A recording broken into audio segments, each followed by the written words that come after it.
la iglesia perfecta.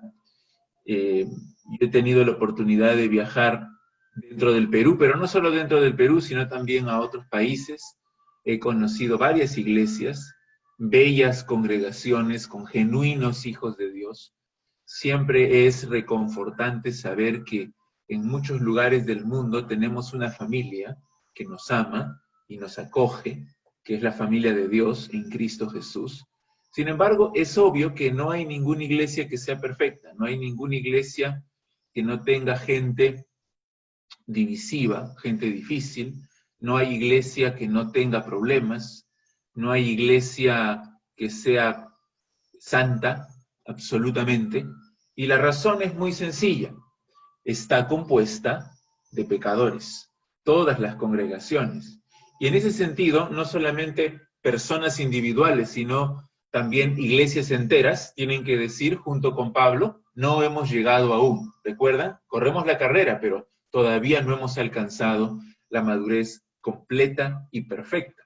Más bien estamos en una lucha constante con el mundo, con el pecado, con la carne, y así será hasta la venida de nuestro Señor Jesucristo. Y por eso es que la Biblia nos exhorta a velar, a orar, esperando con paciencia al Salvador, el Señor Jesús. Nos ordena la Biblia a vivir marcando una diferencia, porque somos ciudadanos del cielo. Nos espera la gloria eterna. Eso fue lo que vimos en la última clase. Así que, ¿por qué desviarnos con asuntos secundarios, con asuntos terrenales? ¿Por qué caer en las tentaciones de Satanás, en el pecado?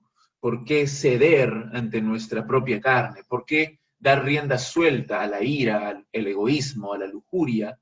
¿Por qué causar divisiones en la familia de Dios? ¿Por qué ser orgullosos? ¿Por qué meternos en chismes, en envidias? En resumen, ¿por qué ser inmaduros, inestables y débiles en nuestra fe? La iglesia en Filipos era una iglesia muy amada por el apóstol Pablo, estaba en lo más profundo de su corazón, era una iglesia que había crecido en medio del sufrimiento, en medio de la persecución, una iglesia muy generosa, con las misiones, que había recolectado una ofrenda y se la habían enviado a Pablo para sus necesidades.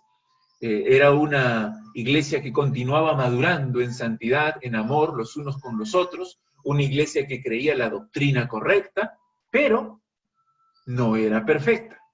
Había amenazas de fuera, por eso es que Pablo les tiene que advertir en contra de los falsos maestros que predicaban la circuncisión como una forma de agradar a Dios, pero además había un grupo de creyentes falsos que Pablo llama enemigos de la cruz de Cristo, y que los vimos también, cuyo enfoque solamente es lo terrenal, y estaban buscando infiltrar sus ideas y sus prácticas inmorales en la iglesia. Pero no solamente eso, sino que dentro de la misma iglesia, adentro, había algunos pocos miembros que estaban en desacuerdo, tal vez había rencores, falta de perdón, había murmuración, que podría llevar a la iglesia a conflictos más grandes, incluso a una división en la iglesia. Así que Pablo siente que tiene que parar de raíz antes que avance más esas murmuraciones. Y por eso es que en el cuerpo de su carta, que ya hemos leído casi toda la carta, ha expuesto su corazón, les ha dado el ejemplo de cómo debemos ser, un ejemplo de humildad. Les ha llamado a la unidad. Les ha dicho que hagan todo sin murmuraciones ni contiendas y que sigan el ejemplo de Jesucristo, que se humilló. Pero además les dio su propio ejemplo también, un ejemplo de sacrificio. ¿Recuerdas lo que dijo? Aunque sea derramado en libación sobre el sacrificio de vuestra fe, me gozo. También les dio el ejemplo de Timoteo, el ejemplo de Epafrodito, de cómo ellos deben comportarse. Comenzó en el capítulo 1, en el versículo 27, diciéndoles solamente que os comportéis como es digno del Evangelio de Jesucristo. Y luego continuó en el capítulo 2, en el versículo 2, diciéndoles completad mi gozo, sintiendo lo mismo, teniendo el mismo amor, unánimes, sintiendo una misma cosa. Y en el capítulo 3, en el 15, dice, así que todos los que somos perfectos, esto mismo sintamos. Y si otra cosa sentís, esto también os lo revelará Dios. Pero en aquello a que hemos llegado, sigamos una misma regla, sintamos una misma cosa. Y ahora en el pasaje que vamos a ver en esta tarde, concluye el cuerpo de la carta, así como comenzó, aplicando a la iglesia todo lo que ha dicho en los párrafos anteriores.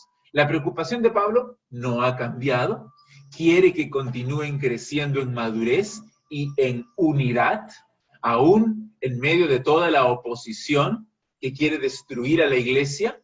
Así que este es un mensaje, creo yo, muy relevante para nuestra propia iglesia también. En medio de las pruebas, en medio de los problemas, en medio del sufrimiento, de la oposición de dentro y de fuera también, ¿cómo continuamos creciendo en madurez? ¿Cómo continuamos creciendo en unidad para la gloria de Dios? Con amor sincero, con cariño profundo. Pablo aquí nos va a dar dos exhortaciones. Dios quiere que obedezcamos ambas exhortaciones para ser una iglesia fuerte y unida en el Señor. Así que vamos a leer Filipenses 4, leamos versículos del 1 al 3.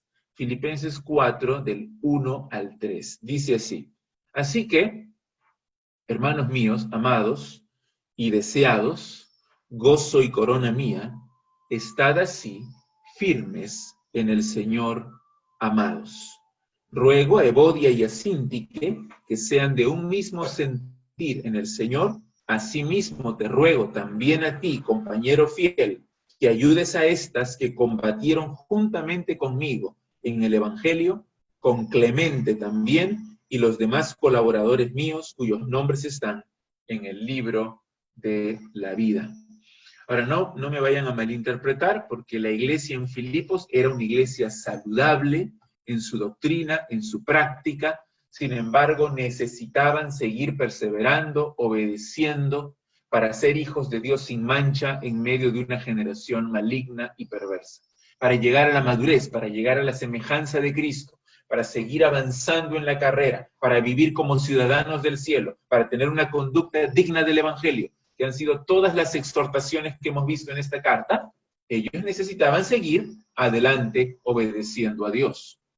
Pablo está aquí ya cerrando el cuerpo de su carta, en el que ha expuesto verdades maravillosas acerca de cómo madurar, acerca de la unidad cristiana. Y no sé si has notado los tres elementos en común que están tanto al inicio del cuerpo como al final del cuerpo de la carta. Mira otra vez el versículo 27 del capítulo 1, porque ahí comienza. Primero él da los saludos, les da un informe de cómo está en la cárcel, y a partir del versículo 27 del capítulo 1 comienza el cuerpo de la carta, y mira los temas que resaltan allí, en el versículo 27. Solamente que os comportéis como es digno del Evangelio de Cristo, para que, o sea que vaya a veros, o que esté ausente, oiga de vosotros que estáis firmes en un mismo espíritu, combatiendo unánimes por la fe del Evangelio. ¿Qué temas importantes hay aquí? Primero, el llamado a estar firmes en el Señor. Allí versículo 27, al final, oiga de vosotros que estáis firmes. Pero también hay un llamado aquí a la unidad, firmes en un mismo espíritu, combatiendo unánimes por la fe del Evangelio. Entonces, estad firmes, sean unidos, y estos dos llamados de firmeza y de unidad se dan en un contexto de oposición, de lucha por el Evangelio. Por eso les dice, combatiendo unánimes por la fe del Evangelio. Bueno, exactamente lo mismo que acabamos de leer en el capítulo 4, los primeros 3 versículos, cuando cierra el cuerpo de la carta, les recuerda exactamente estos mismos temas. Mira el versículo 1, al final, estad así firmes en el Señor, amados. Y en el versículo 2, que sean de un mismo sentir en el Señor. Estad firmes, sean unidos, y luego dice en el 3, asimismo te ruego también a ti, compañero fiel, que ayudes a estas que combatieron juntamente conmigo en el Evangelio, con Clemente también y los demás colaboradores míos, cuyos nombres están en el libro de la vida. Estad firmes, estad unidos, y esto en un contexto de lucha, de combate, de oposición al Evangelio. Entonces, vamos a ver, en primer lugar, que debemos estar firmes en Cristo. Firmes en Cristo. Mira cómo empieza otra vez el versículo 1, con la frase, así que. Así que. Eso significa, por tanto. Lo cual nos indica que estas dos exhortaciones, estad firmes y estad unidos, de estos versículos, hallan su fundamento en todo lo que ha dicho antes. En otras palabras, a la luz de todo lo que Pablo ha dicho, a la luz del mandato de Pablo a que lo imiten. 3:17 dice, imítenme. A la luz de las advertencias en contra de los enemigos de la cruz de Cristo, a la luz de que nuestra ciudadanía está en los cielos, a la luz de la extraordinaria esperanza que tenemos en Cristo, de nuestra resurrección futura, como dice el versículo 21, 3:21, que va a transformar nuestro cuerpo, dice el Señor Jesucristo en su venida. A la luz, sobre el fundamento, sobre la base de todo lo que ha dicho, así que, por lo tanto, hermanos filipenses, yo diría también, amados hermanos de la capilla, estemos firmes en el Señor.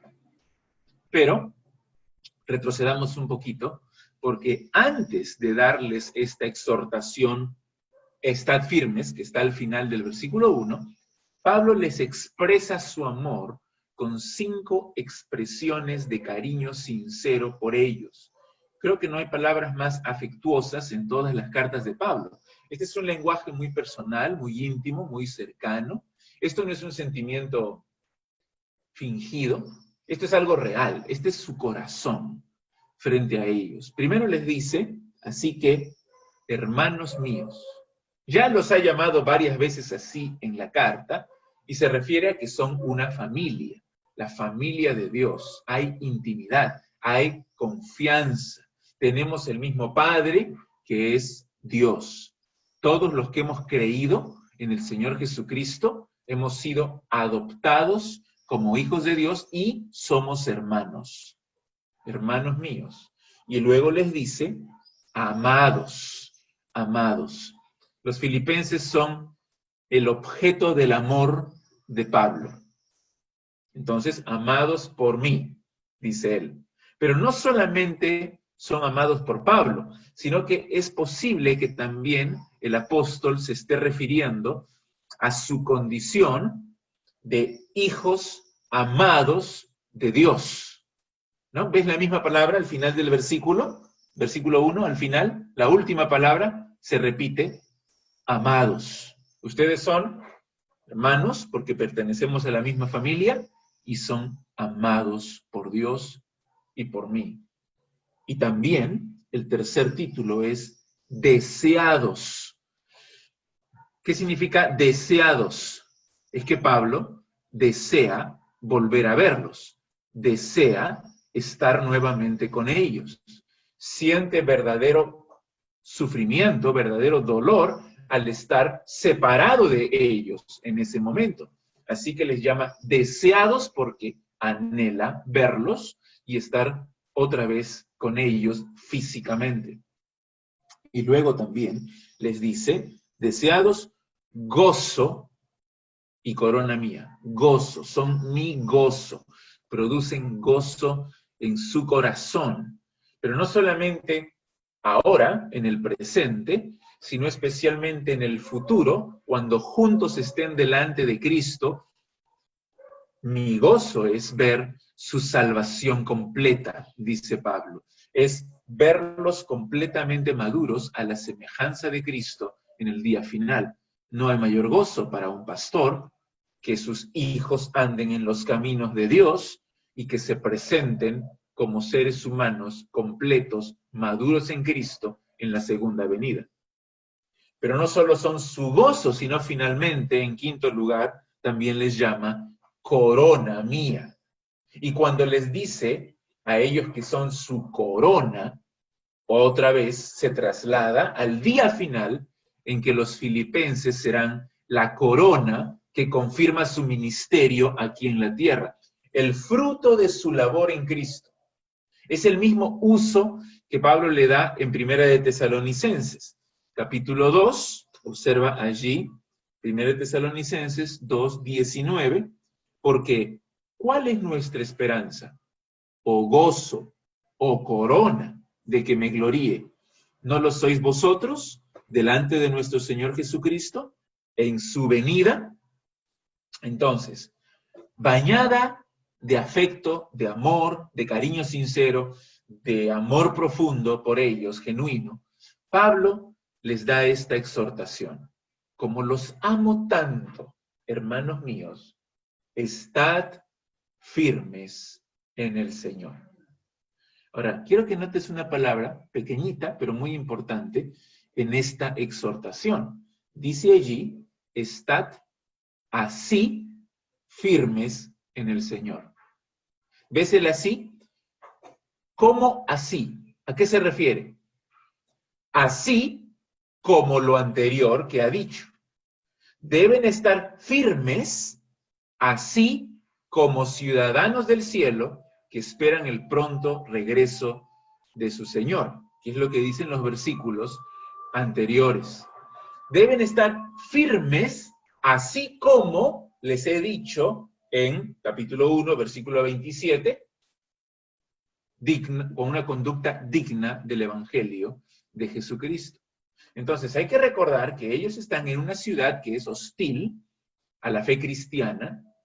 Hay amenazas de persecución, amenazas de falsa enseñanza de los judaizantes también, y amenazas de personas que profesan ser creyentes, pero que son enemigos de la cruz de Cristo.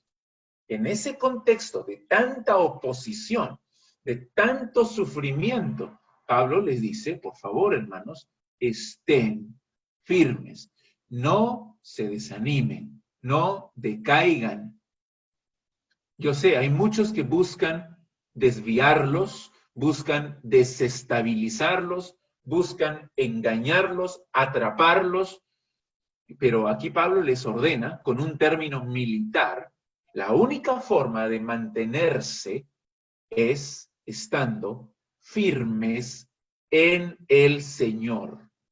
Es decir, en unión con Él, con las fuerzas de Él, en una relación profunda y madura con Él, confiando en Él, con los ojos puestos en Él, con su poder.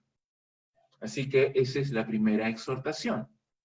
Y también para nuestra iglesia es igual, para cada uno de nosotros, en contextos, en el mundo donde estamos, donde hay oposición, hay pecado, hay sufrimiento, hay discriminación, persecución, hay prueba, debemos mantener nuestra firmeza en la fe cristiana.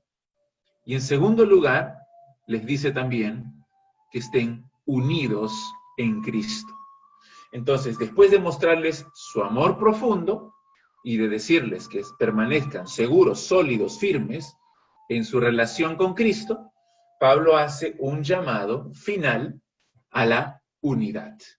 Y eso es todo lo que está hablando en su carta también. Pero hace este llamado de una forma un poco diferente, yo diría de una forma increíble. En nuestra cultura tal vez no es tan increíble, porque vivimos en una cultura de chismes, de escándalos, donde ya nada nos sorprende, una cultura de ampay en la televisión. Pero aquí Pablo hace algo muy inusual para su época. Él da nombres. Él da nombres.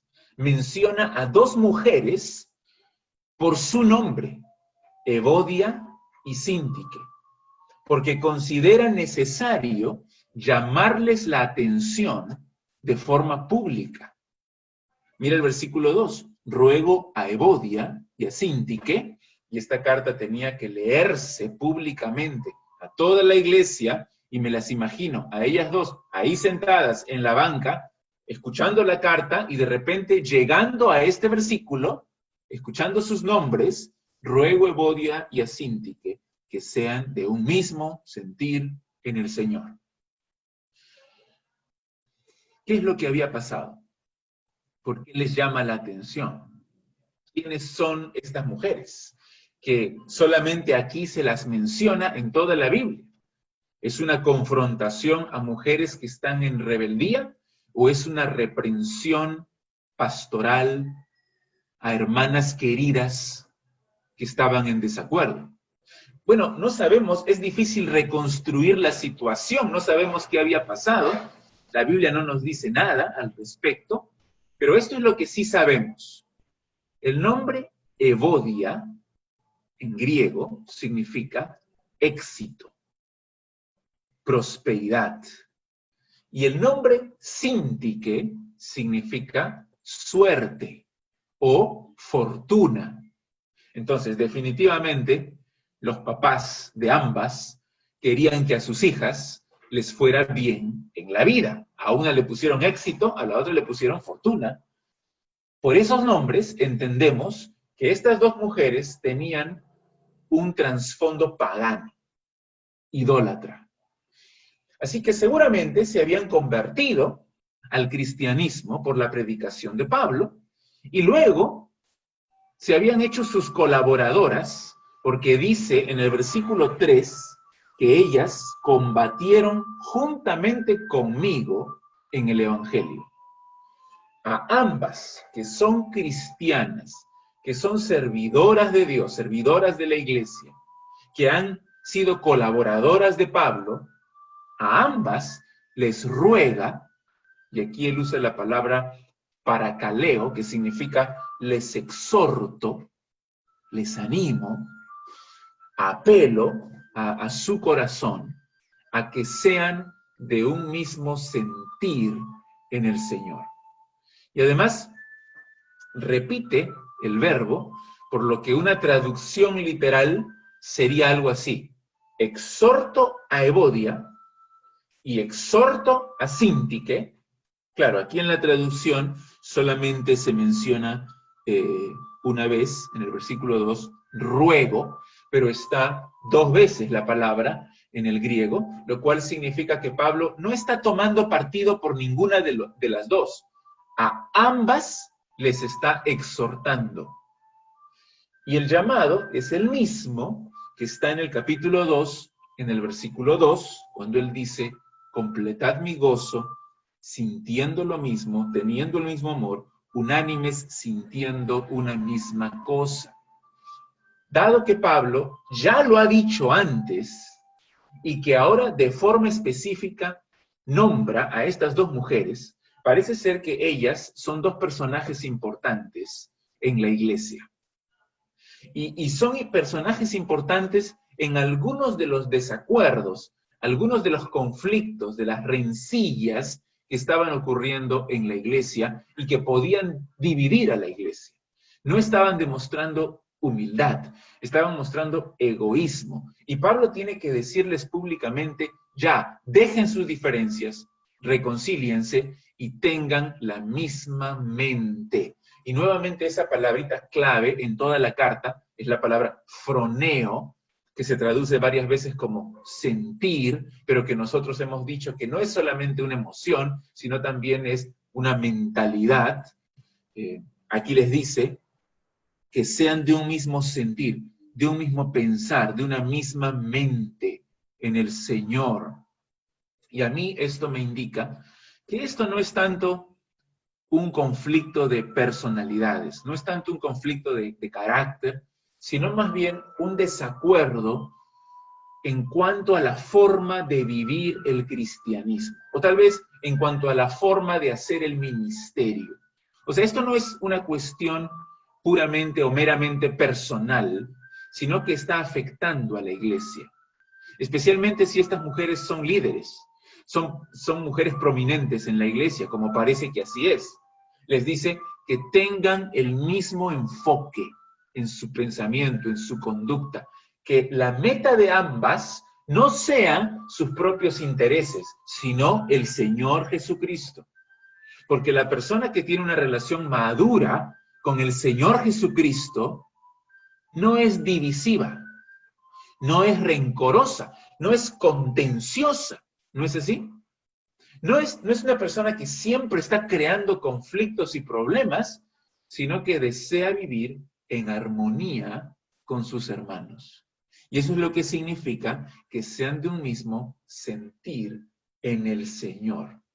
Entonces, esto no es simplemente una pelea entre dos hermanitas de la iglesia. Esto es una amenaza a la unidad de la iglesia, porque son mujeres líderes en la congregación.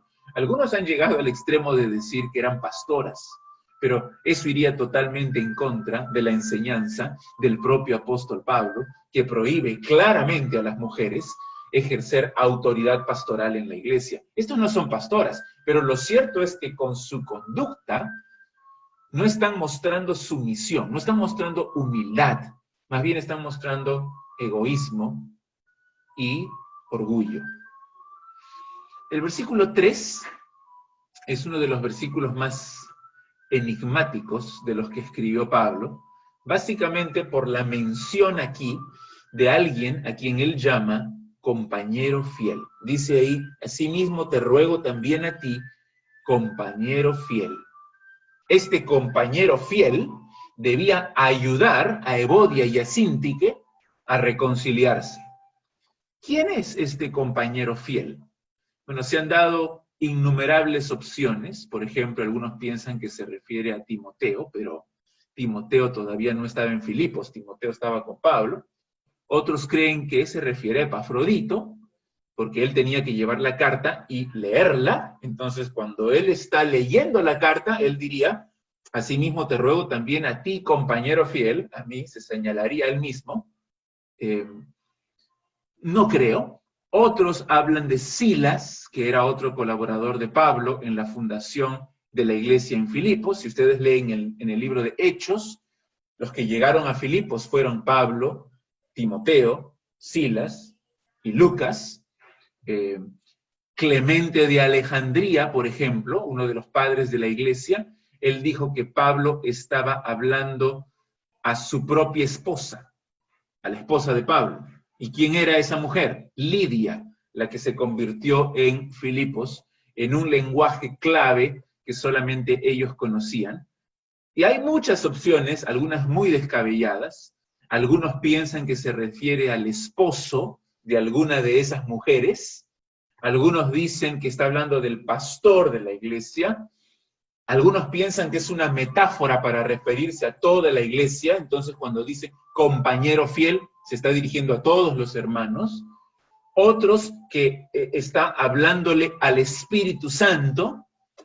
Otros dicen que la persona a la cual está hablando aquí se llamaba compañero. Ese era su nombre, compañero. Entonces no hay por qué buscar su nombre, porque ahí está su nombre, así se llamaba, compañero. Pero nunca en los registros antiguos se usa esa palabra como nombre propio. Entonces lo que tenemos que concluir es que es imposible saber a quién se está dirigiendo Pablo. Aunque podemos dar algunas características de quién era el compañero fiel. Lo que podemos decir es esto.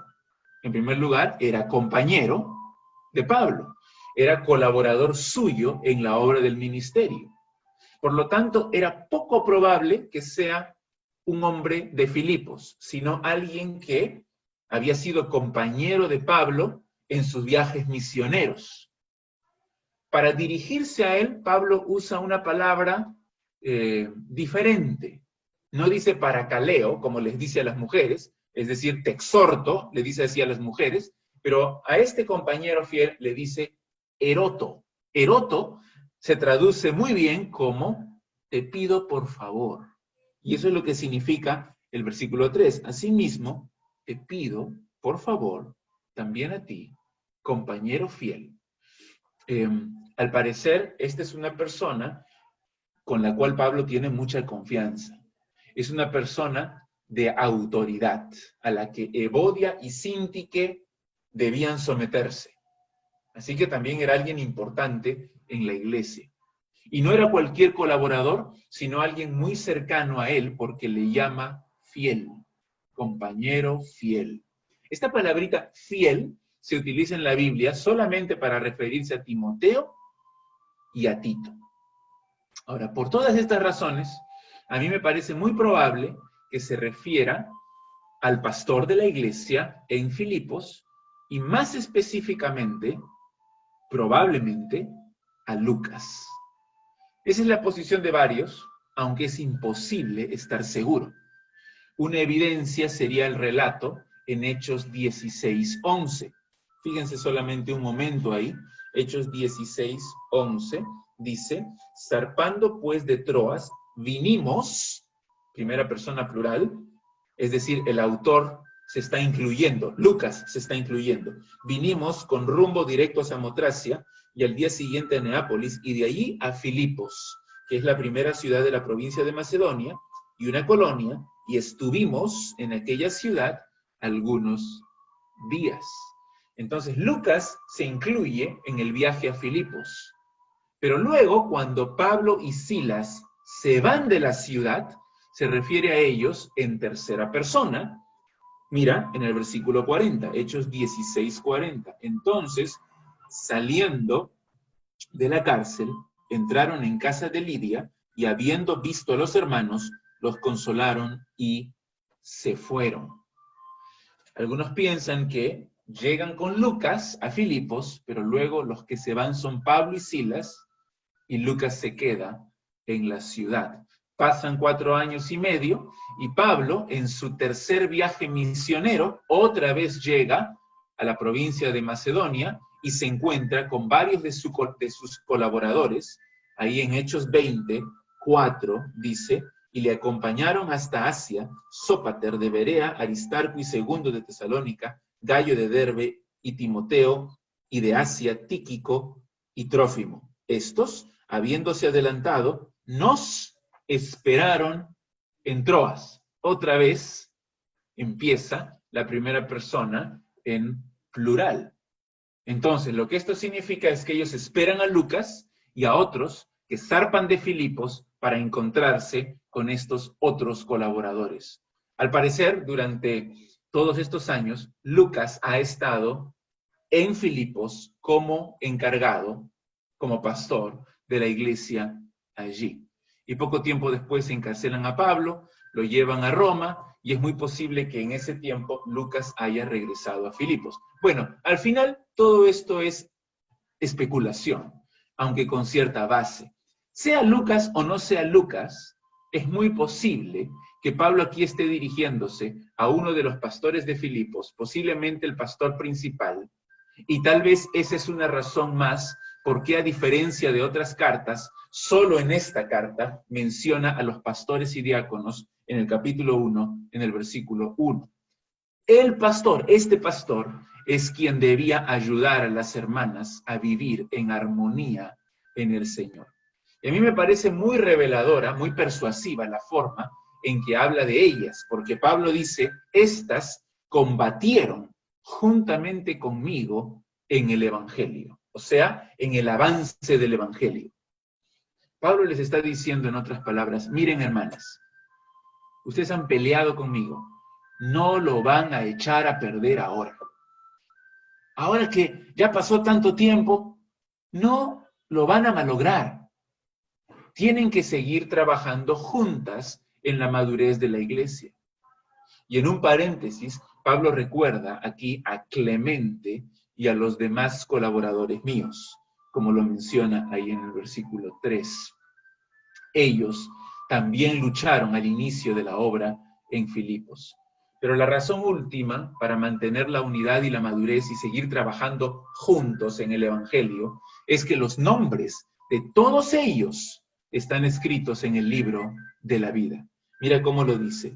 Le dice primero, asimismo te ruego también a ti, compañero fiel, ahí hay uno, que ayudes a estas, es decir, Evodia y Síntique, 2 más, que combatieron juntamente conmigo, ahí está Pablo, van 4, en el Evangelio, con Clemente también, 5, y los demás colaboradores míos, cuyos nombres, los nombres de todos nosotros, están en el libro de la vida, en ese registro de los ciudadanos del cielo, aquellos que están destinados a la gloria eterna junto al Señor Jesucristo. No hay una mayor motivación para trabajar y combatir unidos ahora.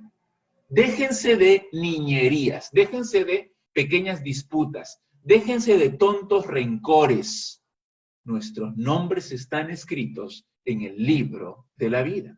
Nuestras vidas ahora deben reflejar esa realidad. Pablo ya habló antes de tener la mente de Cristo.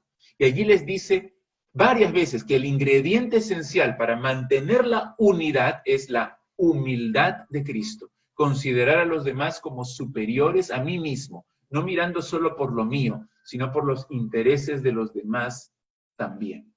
Entonces, el llamado de Pablo a estas hermanas no es que sean idénticas, no es que tengan la misma personalidad, que tengan el mismo carácter, sino que estén dispuestas a dejar sus propias agendas y sus formas para el bien mayor de la unidad de la iglesia. Y eso es tan importante para Pablo que se atreve a llamarlas por nombre en una carta que se iba a leer públicamente a toda la iglesia.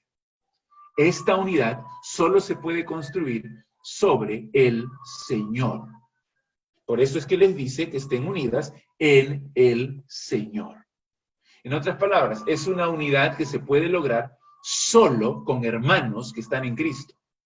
No con falsos maestros, no con incrédulos, no con profesantes que dicen que son cristianos pero que no son cristianos. Con ellos no podemos tener unidad porque es una unidad que se basa en el Señor.